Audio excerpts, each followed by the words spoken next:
حضرت عیسیٰ علیہ السلام کے پاس ایک شخص آیا، کہنے لگا میں نے آپ کے ساتھ رہنا ہے، میں نے ہمیشہ آپ فرمانے لگے میں ضرور ساتھ رکھوں گا پر دنیا داری کا مطالبہ نہ کرنا جی۔ تو اس پیر دے بندے کی میں مرید ہون جدے مرید ہویا دکان ہی نہ چمکے، کیا مطلب ہوا بیعت ہونے کا؟ اتنی دیر کے مرید ہوئے ہیں تو کوئی فائدہ نہیں ہوا، نہ کاروبار چمکا نہ دکان بنی۔ الٹا پیر صاحب کہتے ہیں سود بند کر دو، دھوکے بند کر دو، فریب بند، جت ہوندہ پہ اتوں بھی نہیں ہون دے دے، کیا فائدہ ہے نا جی؟ تو کوئی مکر فریب ہی نہیں، دجل ہی نہیں، سادہ سادہ کام کیسے ہوگا؟ حضرت عیسیٰ علیہ السلام کہنے لگے میرے ساتھ رہنا ہے تو دنیا داری سے، بولیے دنیا داری سے بچنا۔ کہنے لگا جی بالکل صحیح ہے۔ آپ فرمانے لگے چلو ٹھیک ہے۔ حضرت عیسیٰ نے چاہا کہ اس کا امتحان کریں، فرمایا پہلے دن وہ آیا ہے صحبت صلح میں رہنے کے لیے، خیر سیکھنے کے لیے۔ حضرت عیسیٰ علیہ السلام فرمانے لگے کتنی روٹیاں کھائے گا؟ کہنے لگا ایک۔ آپ نے 3 روٹیاں منگوائی، ایک خود کھائی، ایک اس کو کھلائی، تیسری وہیں رکھی اور جناب عیسیٰ دریا پہ وضو کرنے تشریف لے گئے۔ واپس آئے تو روٹی کوئی نہیں تھی وہاں۔ فرمایا روٹی کس نے کھائی ہے؟ کہنے لگا کوئی پتہ نہیں۔ جناب عیسیٰ علیہ السلام نے نا اس کو معجزہ دکھایا۔ ایک ہرن جا رہی تھی، اس کے ساتھ 2-3 چھوٹے چھوٹے بچے تھے۔ حضرت عیسیٰ علیہ السلام نے ہرن کا ایک بچہ پکڑا، اس کو ذبح کیا۔ ہرن بھی کھڑی ہو گئی، باقی بچے بھی کھڑے ہو گئے، ذبح کیا اور ذبح کر کے اس کا گوشت بھونا، اس کو بھی کھلایا، خود بھی اتنا کھایا کہ سیر ہو گئے، ڈکار آنے لگے۔ فرمایا کھایا نا تم نے؟ لگا حضور کھایا ہے۔ فرمایا پیٹ میں ابھی ہے کا ہے؟ ہرن کے بچے کی ہڈیاں پڑی ہوئی تھیں، جناب عیسیٰ نے ساری ہڈیاں کٹھی کر کے فرمایا کم باذن اللہ، اللہ کے حکم سے کھڑا ہو جا۔ وہ ہرن کا بچہ پھر زندہ ہو گیا۔ آپ فرمانے لگے ہرن کے بچے کا گوشت تیرے پیٹ میں بھی ہے، میرے پیٹ میں بچہ وہ جا رہا ہے، اب تو بتا دے روٹی کس نے کھائی ہے، اب تو بتا دے۔ کہنا جی کوئی پتہ نہیں، مجھے پتا۔ حضرت عیسیٰ علیہ السلام اس کو ساتھ لے گئے، دریا کے اس پار جانا تھا۔ فرمایا ہاتھ پکڑا چلو گزرو، دریا میں پیر رکھا، اس کا بھی اپنا بھی۔ کہنے لگا جی ڈوب جاؤں گا۔ فرمایا تو میرے ساتھ ہے، تجھے معجزہ دکھانا ہے، اللہ کی قدرت دکھانی ہے۔ پیر رکھا دریا میں، پیدل چلتے ہوئے دوسرے کنارے چلے گئے، کوئی ڈوبا نہیں، پیر بھیگا نہیں۔ فرمایا اتنی بڑی تو نے معجزہ دیکھا ہے، اب تو بتا دے روٹی کس نے کھائی ہے؟ کہنے لگا جی پتا مجھے خبر، حالانکہ سانو سارا ہی پتا ہوتا ہے، پتا نہیں مجھے، بولے بن جاتے ہیں نا منٹ میں۔ حضرت عیسیٰ کہنے لگے میں اللہ کا پیغمبر ہوں، مجھے منوانا آتا ہے۔ دریا کے اس پار گئے تو ریت تھی، صحرا کا علاقہ تھا۔ جناب عیسیٰ نے ریت کٹھی کی، چھوٹی چھوٹی ڈھیریاں لگائیں، 3 ڈھیر ریت کے لگ گئے، 3 ڈھیر۔ جب 3 ڈھیر لگ گئے تو جناب عیسیٰ علیہ السلام نے پھونک ماری، وہ ساری کی ساری ریت سونا بن گئی۔ حضرت عیسیٰ علیہ السلام کہنے لگے یہ 3 حصے ہیں سونے کے، ایک حصہ میرا ہے، ایک تیرا ہے، اور تیسرا اس کا جس نے تیسری روٹی کھائی ہے۔ کہنے لگا جی میں نے ہی کھائی ہے۔ تیسرا حصہ اس کا جس نے تیسری روٹی کھائی۔ کہنے لگا جی روٹی، فوراً مان گیا، بے قدرہ کچھ قدر نہ جاتی، کیتی خوب تسلی ہو، اے دنیا دار پجاری زردے کتیاں دے گل ٹلی ہو، میں نے ہی کھائی ہے۔ وہ میاں صاحب کمال کر گئے، اور ایک شخص لے گیا میاں محمد بخش علیہ رحمہ کو تانگے پہ بٹھا کے، کہنے لگا یہ پہلی بھی میری، وہ بھی میری، وہ باغ بھی میرا، یہ میرے چاچے کی، وہ میرے تائے کی، یہ میرے دادے کی، بڑے مالدار ہیں۔ آپ فرمانے لگے چل چھوڑ کوئی اور بات بھی کر۔ نہیں جی نہیں، وہ فلانی شے بھی میری۔ آپ فرمانے لگے یہ بتا تجھ سے پہلے کس کی تھی؟ کہنے لگا فلانے سے خریدی ہے۔ فرمایا اس سے پہلے کس کی تھی؟ چپ کر گیا۔ آپ فرمانے لگے دانش مندہ نہ کم نہ ہی دل دنیا نہ لانا، اس بوٹی کئی خامد کیتے، جو کیتا سو کھانا، چھوڑ اس کی بات نہ سنا، اس کا تو کبھی کوئی مالک ہوتا ہے کبھی کوئی ہوتا ہے۔ کہنے لگا جی میں نے ہی کھائی ہے روٹی۔ تو حضرت عیسیٰ کہنے لگے تو نے ظلم کیا، نبی کی صحبت پر تو نے ایک روٹی کو فوقیت دی، ایک روٹی، اور مجھے دھوکہ دیا اللہ کے پیغمبر کو۔ فرمایا جا میں نے مال کا کیا کرنا ہے، سارا ہی سونا تیرا ہے، 3 ڈھیریاں تو ہی رکھ لے۔ حضرت عیسیٰ کہہ کے گزرے تو پیچھے سے ڈاکو آ گئے،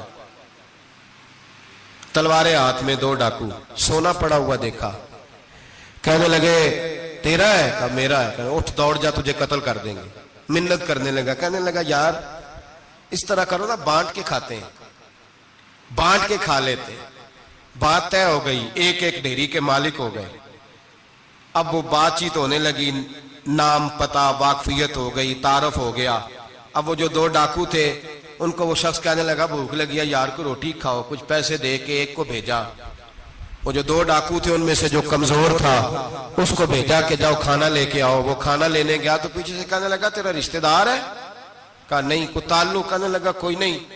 آدھا حصہ کیوں دیتے ہو؟ کہنے لگے کمزور سا بندہ ہے، روٹی شوٹی لا دیتا ہے، میرے کام شام کرتا ہے تو میں اس کو آدھا. اس نے کہا دفع کرو، چھوٹے چھوٹے کام کرتا ہے تم آدھا حصہ دیتے ہو، آتا ہے تو پکڑ کے قتل کر دیتے ہیں، سونا آدھا آدھا بانٹیں گے. ٹھیک ہو گیا جی. وہ جو روٹی لینے گیا تھا وہ بھی کہنے لگا مجھے تو نوکر سمجھا ہوا ہے نا، کھانے میں لاؤں، پانی میں لاؤں، بستر میں بچھاؤں. آج اتنا سونا ہاتھ آیا، بڑا ڈاکہ لگا، ان کو قتل کرتا ہوں نا دونوں کو تو سونا میں قبضے میں کرتا ہوں. اس نے بھی دھوکہ دینے کا ارادہ کیا، کھانے میں زہر ملایا. امام راضی فرماتے ہیں وہ زہر ملا، کھانا لے کے پہنچا، روٹی رکھی تھی. ان دونوں نے یک بارگی حملہ کیا، اسے قتل کر دیا. قتل کر کے لاش دریا میں پھینکی. مست ہو کے کھانے لگے. جب سیر ہوئے تو پھر پیٹ کٹنے لگا، انتڑیاں ٹوٹنے لگی، ناک منہ کان ہر چیز سے خون نکلنے لگا. چیخے مارتے کوئی سارا سونا لے لے ہمیں بچا لے، سارا کچھ لے لے جان بخش دے. رونے لگے، تڑپنے لگے، لیکن اب کوئی بچانے نہیں آیا، کوئی داد رسی کو نہ آیا. تینوں لاشیں ایک دریا میں، دوسری وہاں، مر گئے، مردہ ہو گئے. حضرت عیسیٰ علیہ السلام چند گھنٹوں کے بعد گزرے تو لوگوں نے کہا حضور یہ کیا ہے؟ فرمایا دنیا داری کا انجام، لالچ کا انجام، دھوکے کا انجام، فریب کا انجام. او بھائی بیماری لگ گئی سیٹھ صاحب کو، مالدار صاحب کو، چودھری صاحب بیمار ہو گئے، کروڑوں روپیہ پڑا ہے تجوری میں، لیکن شفا کبھی خریدی نہیں جا سکتی، صحت کسی دکان سے ملتی نہیں، دھوکے سے اکٹھا کیا ہوا مال وہ پڑا ہے سامنے، لیکن اس کے منہ سے چند نوالے نہیں اتر رہے. یہاں تک حالات ہیں. ہماری عدالتوں کا اللہ حافظ ہے، اب وہاں کیس جاتے ہیں خلا کے. خلا کا کیس گیا، خاوند کے خلاف بی بی نے مقدمہ کر دیا. اب عورتیں اللہ ماشاءاللہ دھوکہ دیتی ہیں، ایڈریس غلط بتاتی ہیں. خاوند کو نوٹس گیا، اب اس کو ملے گا تو وہ عدالت میں آئے گا نا. میں آپ کو جینون کیس ایسے دکھا سکتا ہوں، میرے پاس لوگ مسئلہ پوچھنے آتے ہیں. غلط ایڈریس دیا، 3 پیشیوں پہ خاوند نہیں گیا تو عدالت نے طلاق کی ڈگری جاری کر دی. کسی فقہ کے کسی مفتی کے نزدیک طلاق نہیں ہوتی، لیکن عورتیں دوسرا نکاح کر کے پھر رہی ہیں. کسی سنے غور کرے، اس میں اختلاف بھی نہیں ہے، مسالک کا نکاح نہیں، لیکن طلاق. اب ہم نے دھوکہ دیا بھائی دیکھیں میرے پاس طلاق ہے یونین کونسل کی، یہ میرے پاس طلاق ہے عدالت کی، یہ میرے کیا کر. طلاق نکاح یونین کونسل کے ساتھ ہوتا ہے کہ خاوند کے ساتھ؟ اور بولے تو صحیح یار، کس کے ساتھ ہوتا ہے؟ تو طلاق یونین کونسل دے گی، خاوند دے گا؟ عجیب تماشا ہے. عدالت کے ساتھ نکاح ہوا کہ خاوند کے ساتھ؟ عجیب بات ہے بھائی. کسی جاؤ چوتھے آدمی سے کہو طلاق دے دے، کیسے طلاق ہو؟ موٹی سی بات ہے. اور لوگ آ کے گھر بسانا ہوتا ہے نا. اور اللہ معاف کرے اس دھوکے میں کئی دفعہ سرپرست بھی شامل ہوتے ہیں اور دلیلیں دیتے ہیں، کہتے جی نہیں پھر ڈالتے غلط ہے، پاکستان کا قانون. میں نے کہا مجھے کیا بتاتے ہو؟ پاکستان کے قانون عدالت کی میں بات ہی نہیں کرتا، میں تو رسول اللہ کی بات کرتا ہوں، تو نبی پاک کی بات کر رہا ہوں. جب مصطفیٰ کریم کا قانون آ گیا تو بات ختم ہو گئی، وہ کوئی سا بھی قانون ہو. دھوکہ اتنا عام ہے، فریب اتنا عام ہے، جھوٹ اتنا عام ہے، دجل اتنا عام ہے. لوگ ہر بات میں دھوکہ، دینداری میں دھوکہ، نکاح اور طلاق میں دھوکہ، ہر جگہ لوگ دھوکے کے ساتھ جینا چاہتے ہیں. فریب اور فراڈ کا لائسنس. اگر آپ ناراض نہ ہو جائیں، جس وکیل نے کیس پکڑا ہوتا ہے اسے پتا ہوتا ہے کہ جو آدمی میرے پاس لے کے آیا جھوٹا ہے کہ سچا ہے، پتا ہوتا ہے کہ نہیں؟ چلو ہونے کا مطلب یہ نہیں کہ تسی وکیلاں دے دوالے ہو جائے، لیکن یہ بتائیں اسے خبر ہوتی ہے کہ نہیں؟ نہیں تو ہمیں کوئی نہیں پتا اس گل کا. پتا ہوتا ہے نا، تو پھر کیوں اس کا کیس لے کے عدالت میں جاتا ہے؟ پتا ہے نا سارا. جو گاہک ساتھ گئے ہوئے، اور ہمارے معاشرے میں تو مرد ہونے کی علامت ہے، مرد ہونے کی، چودھری ہونے کی علامت ہے کہ یار اگر کوئی غلطی کر کے آیا تو اس کی سپورٹ کرنی ہے. یہ مرد ہونے کی علامت ہے، یہ مرد ہونے کی علامت ہے. مرد وہ ہوتے ہیں جو سپورٹ کرتے ہیں دوستوں کے گناہوں میں، وہ مرد ہوتے ہیں. شرم آنی چاہیے، نظر جھک جانی چاہیے یہ بات کرتے ہوئے. میں یاروں کا یار ہوں، یار اگر گناہ میں الجھ جائیں گے تو میں سپورٹ کروں گا؟ چے معنی دارد میرے نبی پاک صلی اللہ علیہ وسلم نے فرمایا اپنے بھائی کی مدد کر چاہے وہ ظالم ہو یا مظلوم ہو. تو صحابہ نے کہا حضور ظالم کی مدد کیسے کریں؟ فرمایا اسے ظلم سے روک دو، یہ تمہاری مدد ہوگی اس کے حق میں. اسے منع کرو ظلم سے. کیا تو یہ مرد ہونے کی علامت ہے کہ میرا بھائی آ گیا تو جیسے کہے گا میں نے ویسے کرنا ہے؟ اس کا ہاتھ پکڑ، اسے منع کر، یہ تیری مردانگی کی علامت. میرے نبی پاک علیہ الصلوۃ والسلام نے فرمایا میرا مومن کبھی کسی کو دھوکا، اس کے مزاج میں دھوکا نہیں ہوتا، فریب نہیں ہوتا، فریب نہیں. ہمارے ہاں ایک اور بات بھی اب بڑی عام ہے، اتنے لمبے آرٹیکل چھپے ہیں، کبھی کتابیں کھول کے پڑھو کہ ہم اسلام کی رسوائی کا کتنا سبب بن رہے ہیں. یورپ پہ نوجوان گئے اور ان عورتوں سے نکاح کیے صرف نیشنلٹی لینے کے لیے. کیا نیشنلٹی لینے کے لیے غیروں سے دھوکا کرنا جائز ہے؟ میرے نبی پاک صلی اللہ علیہ وسلم بدر میں تھے، 2 صحابی آ رہے تھے، دونوں بہادر صحابی تھے. رستے میں ابو جہل سے ملاقات ہو گئی. ابو جہل کہنے لگا تم جا رہے ہو اپنے نبی کے ساتھ جنگ میں تعاون کرو گے؟ وہ صحابہ کہنے لگے نہیں، ہم تو ویسے جا رہے ہیں، ہم بالکل بھی جنگ نہیں کریں گے. کا وعدہ کرتے ہو؟ کا وعدہ کرتے ہیں. وہ دونوں آ گئے حضور کے پاس، یا رسول اللہ صلی اللہ علیہ وسلم ہم آ رہے تھے اور ابو جہل ملا ہے، ہم نے وعدہ کر لیا ہم جنگ نہیں لڑیں گے. 313 لوگ تھے اور ایک آدمی کی ضرورت تھی. کہا حضور کافر سے وعدہ کیا ہے، کافر سے. نبی پاک نے فرمایا تم ہتھیار نہیں اٹھاؤ گے. وعدہ کافر سے کیا پر کیا تو ایک مومن نے ہے نا. ایک شمون نام کے بزرگ تھے، بنی اسرائیل سے تعلق تھا، بڑی عبادت کرتے تھے، 1000 سال عبادت فرمائی، ساری رات نفل پڑھتے، سارا دن روزہ رکھتے اور پھر روزہ رکھ کے تو کافروں سے جہاد کرتے. ساری زندگی جہاد میں گزاری، جس جنگ میں گئے اللہ نے فتح عطا فرمائی. یہ ذرا سوچئے کہ جس کا تذکرہ میرے نبی پاک فرما رہے ہیں وہ کتنا بڑا آدمی ہوگا. ولی اگرچہ بنی اسرائیل کے تھے لیکن اتنا زبردست ان کا جہاد کرنے کا طریقہ تھا. بڑا جہاد کیا، بڑی انہوں نے، کافر بڑے پریشان تھے کہ بندہ قابو نہیں آتا. بڑی دور تک بات گئی، بڑی جد و جہد کی، لیکن حضرت شمون علیہ رحمہ بنی اسرائیل کے ولی تھے، قابو نہ آئے. آخر ان کی بیوی کو خریدا. اور یہ 1-2 مثالیں بیویوں کی آ گئی ہیں، خامد بھی بکتے ہیں، یاد رکھنا، بھائی بھی بکتے ہیں.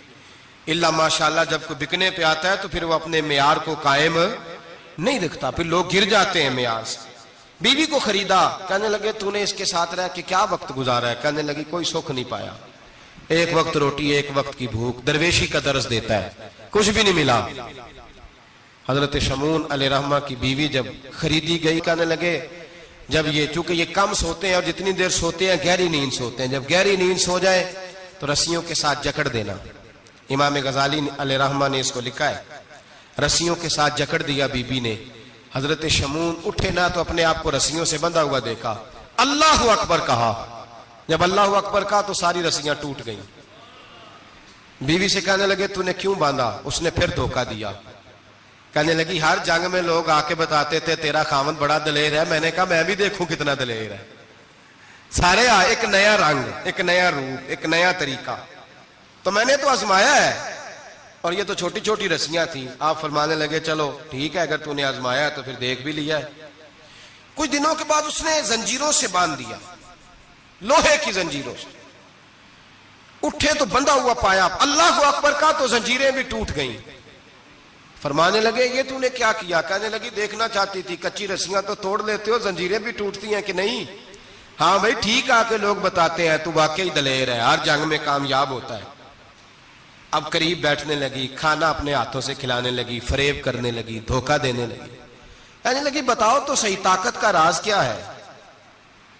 مومن نرم دل ہوتا ہے. ایک دفعہ کوئی مسکرا کے پاس آتا ہے تو سمجھتا ہے کہ شاید یہ میرا خیر خواہ ہے، اس لیے مومن دھوکے کھاتے ہیں، دھوکے دیتے نہیں. جب اس نے محبت کے لب و لہجے میں بات کی تو جناب شمون کہنے لگے اور تو میں کسی چیز سے قابو نہیں آ سکتا. بال ان کے لمبے لمبے تھے، بیٹھتے تھے تو نیچے بال آتے تھے، ہماری شریعت میں جائز نہیں. نبی پاک صلی اللہ علیہ وسلم نے زلفے کانوں تک کی اجازت دی ہے، کندھوں تک کی اجازت ہے. کندھوں سے نیچے بال آئے تو حرام لکھا ہے اعلیٰ حضرت نے، کندھوں سے نیچے جائز نہیں. ان کے بال بڑے لمبے تھے، بیٹھتے تھے تو نیچے دب جاتے تھے. حضرت شمون کہنے لگے مجھے دنیا کی تو کوئی طاقت نہیں باندھ سکتی، ہاں میرے بالوں سے مجھے باندھ دیا جائے تو پھر نہیں میں اٹھ سکتا. بس اس کے ہاتھ بات آ گئی، اس نے کھانا بھی کھلایا، اس نے بستر بھی بچھا کے دیا، پیر بھی دبائے، جب سو گئے تو اس نے ان کے بالوں سے انہیں باندھ دیا اور کافروں کو جا کے بتایا کہ آج نہیں کھول سکے گا۔ جب اٹھے تو بندھا ہوا دیکھا، بیوی کی طرف دیکھا، کہا تجھے خیال نہیں آیا کھول دے؟ کہنے لگی ساری زندگی غربت دی تو نے، یہ دیکھ مجھے ہیرے ملے ہیں، کنگن ملے ہیں، یہ دیکھ میرے کانوں میں ہیرا، سونا، چاندی، ہر چیز، چل جا، تیرا کیا کرنا ہے؟ ساری رات عبادتیں، سارا دن تو ذکر فکر اور جہاد میں گزار دیتا۔ دھوکہ دیا۔ ان کافروں نے آ کے ستون کے ساتھ چارپائی اٹھائی اور ستون کے ساتھ کھڑی کی، پھر رسیوں اور زنجیروں سے باندھا۔ اللہ کے ولی کا سب سے پہلے ناک کاٹا، پھر تلوار کے ساتھ کان کاٹے، پھر آنکھیں نکالی۔ جب زبان کاٹنے لگے تو انہوں نے اللہ کو آواز دی، کہا میرے مولا میں کوئی لاوارث ہوں کہ کوئی مجھے دھوکہ دے اور اس انداز میں قتل کر دے؟ مولا میں دھوکے کھاتا رہا، میں کوئی لاوارث تو نہیں؟ جب یہ دعا فرمائی تو پھر بجلی چمکی، پھر اللہ کا قہر برسا۔ امام غزالی فرماتے ہیں وہ کافر جو آئے تھے وہ جلے، اس طرح جلے کہ ان کی ہوا بھی اڑ گئی۔ اب وہ بی بی دوڑی آئی اور پیروں میں بیٹھی کہنے لگی بخش دو۔ آپ فرمانے لگے ساری زندگی میں تیرے دھوکے کھاتا رہا، اب اللہ کی لاٹھی چلنے لگی ہے، اس کی آواز نہیں ہوتی، اب تو خدا کے حوالے ہے۔ پیروں سے آگ چلی، کہنے لگے وہ دیکھنا سونے سے کہہ تجھے بچائے، وہ جو تیرے ہاتھوں میں ہیرے کے کنگن ہیں انہیں کہہ تیری حفاظت کرے، اب وہ جو تیرے کانوں کے اندر سونے چاندی کی بالیاں اور کانٹے ہیں اور جھومر ہیں ان کو کہہ تجھے نجات دلائے۔ جلتی رہی، تڑپتی رہی، چیختی چلاتی رہی، اور اس طرح چیخی کہ وہ خاک بنی، ہوا میں اڑی۔ اللہ نے اپنے ولی کی آنکھیں بھی دوبارہ عطا فرما دی، کان بھی دوبارہ عطا فرما دی۔ اللہ تبارک و تعالیٰ نے پہلے سے زیادہ طاقت دی۔